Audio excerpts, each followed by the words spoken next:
Atlet dari cabang olahraga judo sukses mempersembahkan 2 medali emas pertama untuk Kota Bogor pada Pekan Olahraga Provinsi Jawa Barat 2022 yang digelar di lapangan tenis Hotel Nalendra, Kabupaten Subang. 2 medali emas ini dipersembahkan Raffiali Rahmadan dan Ahmad Arya Pandawa dari nomor kata nasional putra.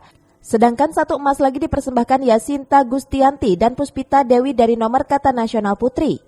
Raihan 2 medali yang dipersembahkan tim kata nasional putra dan putri membuat bangga Ketua Umum KONI Kota Bogor Moh Beni New Argubi yang langsung memantau di lokasi. Ben berharap cabang olahraga judo bisa terus menambah pundi-pundi medali emas serta disusul cabang olahraga lainnya yang saat ini mulai bertanding. Prestasi ini juga membuat para atlet bangga. Mereka bersyukur perjuangan berlatih selama ini membuahkan hasil yang maksimal.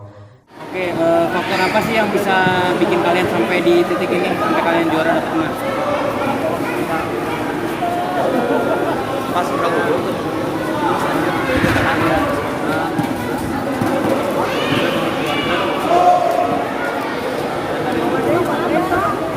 Oke, terus kesannya apa nih setelah udah dapat emas sekarang?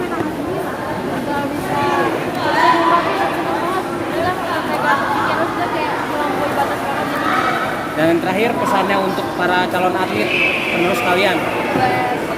Ya intinya proses itu emang kita dari awal dari gak ngerti apa-apa, selama kita mau mencoba, selama kita mau usaha, selama kita niatnya pasti ada hasil.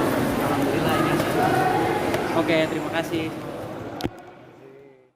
Dari Subang, Jawa Barat, Cevi Suryadi melaporkan.